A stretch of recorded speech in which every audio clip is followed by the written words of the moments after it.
Madame et Monsieur, voilà, bienvenue in Strasbourg, France.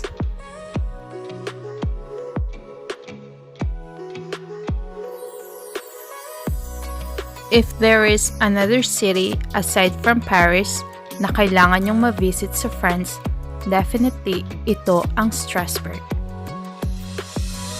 Nasa east side dito ng France, near the border with Germany. Strasbourg is one of the great historic cities of Europe, and ang story nito is very different from the one of Paris. During the Holy Roman Empire, ang France ay nakadivide into three parts. Ang West France is what is the modern France. Ang East part ay sa Germany, while the remaining Middle France was between Luxembourg, Belgium, the Netherlands, and Switzerland. Ang region ng Alsace kung saan naroon ng Strasbourg became French only in the 17th century. But during this time, even though it belongs to the France, German-speaking pa rin ang mga tao dito. In fact, from 1871 to 1990 and again to the Second World War, ang Alsace belongs to the Germany. Today, the people of Alsace all speak French. Pero ang German culture is makikita mo pa rin, especially in the city of Strasbourg, that is very tangible. Many signs are written up in both French and Alsatian, which is isa itong dialect of German, or sometimes Alsatian lang. And signs of many historic buildings are written up using the classically German Gothic script. As for wining and dining, Strasbourg's gourmet tradition are quite distinctive, and more siya on German than in French. Flammekuche, or what we call tarte flambée, is something between a quiche Lorraine and a pizza.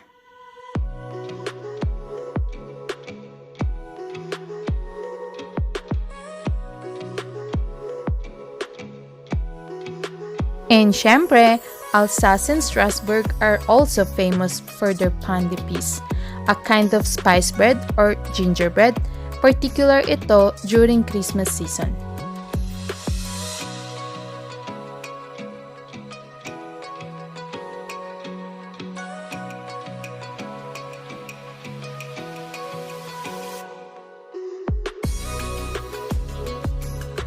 Ang Strasbourg ay second na popular tourist city ng France after Paris, and three main attraction ang pwedeng ma-visit dito. Ang unang-una, ang cathedral, the second most visited French cathedral after Notre Dame de Paris. Secondly, ang Petit France. And thirdly, the Strasbourg Christmas Market.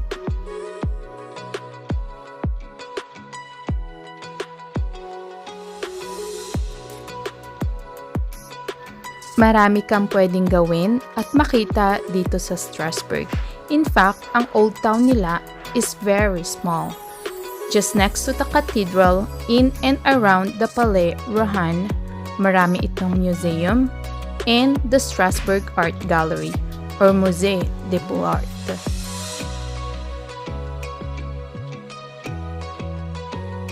Itong Musée des Beaux-Arts is one of the best provincial art galleries in France.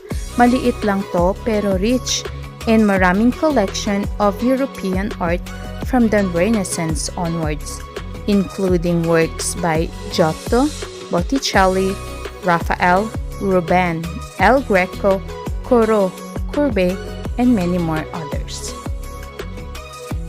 So, ang mga mahilig sa art dyan, guys, I highly recommend Strasbourg and visiting Strasbourg Art Gallery.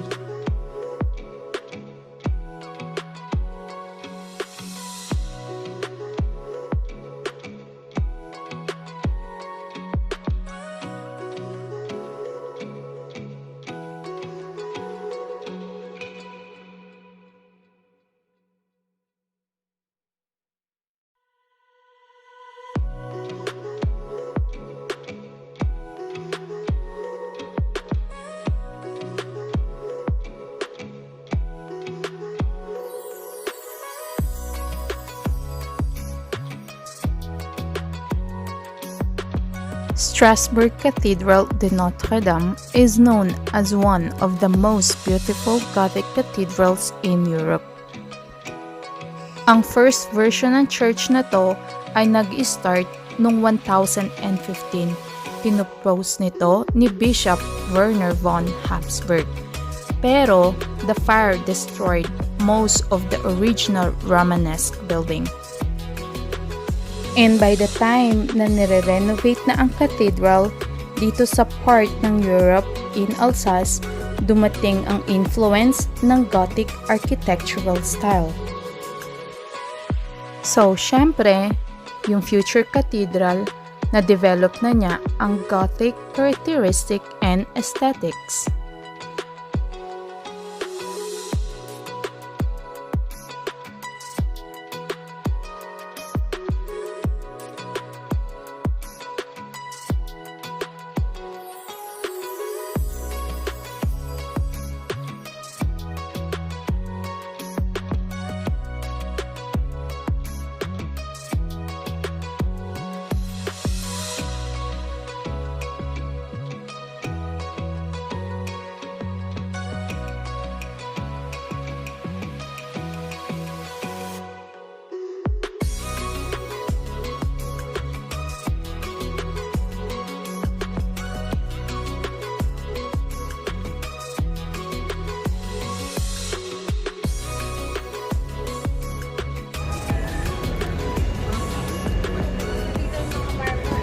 Ayan, same architectural design ng Duomo of Milan. Ayan.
Strasbourg, its German name translates as City of the Roads, is economically an important center of manufacturing and engineering industry. Accessible ito by road, rail, and river.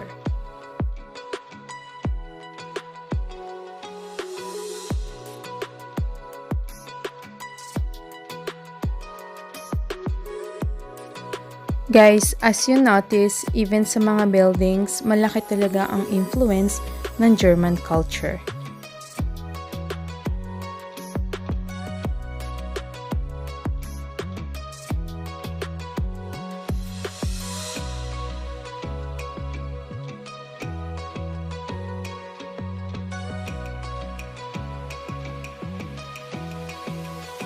Ang German architecture gives a contrasting view of a vibrant capital which make it one of Europe's most attractive destinations.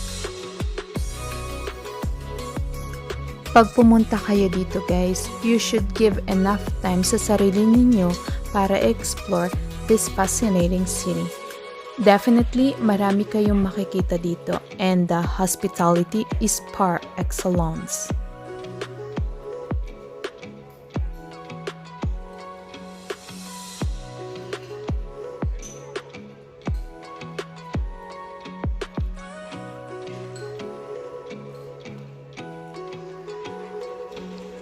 Now, do you notice na parang nasa Germany ka, pero nasa French territory?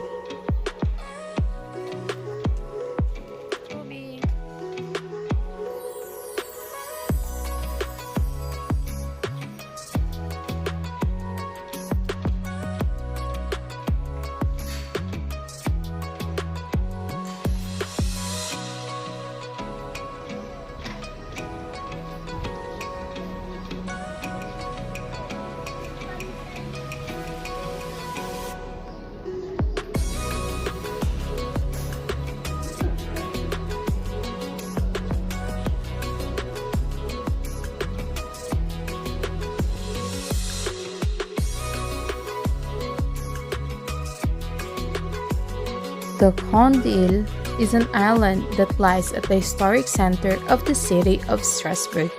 Ang meaning ng pangalan nito is basically large island and derives from the fact na surrounded siya by the main channel of the river Île and on the other side by the Canal de Feu Rempart.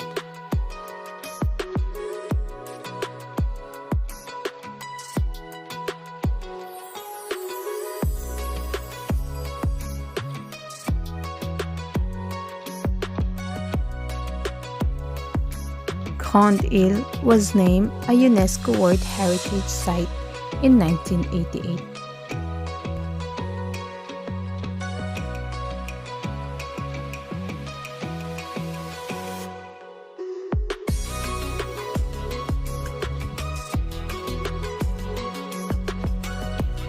Sa western end ng island, makikita natin ang Petit France, the former home of the city's tanners, millers, and fishermen, and now one of Strasbourg's main tourist attractions.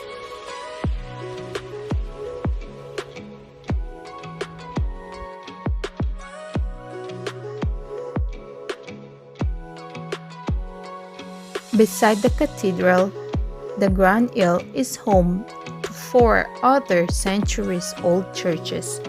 Ano-ano ito? Ito ang Saint Thomas, Saint Pierre le Vieux, Saint Pierre le Jeune, and Saint Etienne.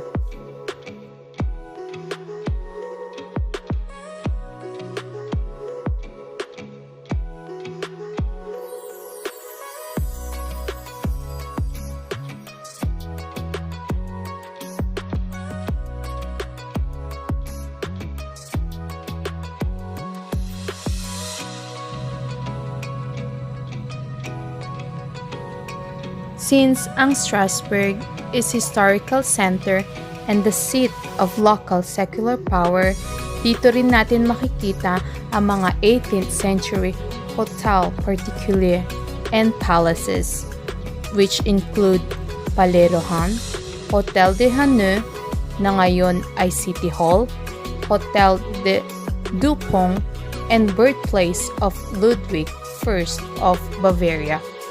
Si Ludwig o Louis I was King of Bavaria from the 1825 until the 1848 Revolution in the German states.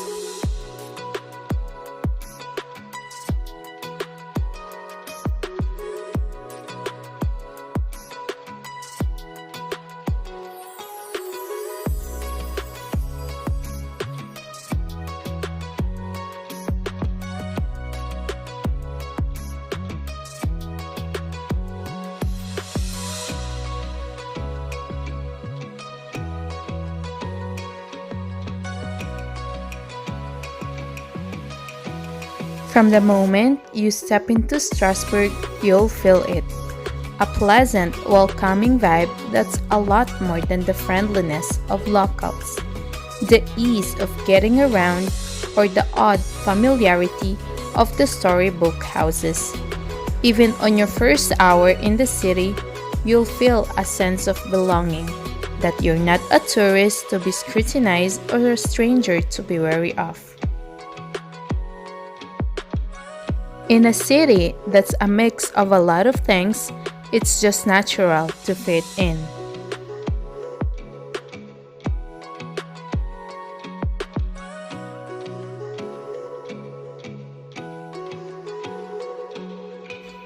Ang vibe na makukuha mo dito as you go around the city is an intoxicating mix of countryside hospitality and cosmopolitan, multicultural charm.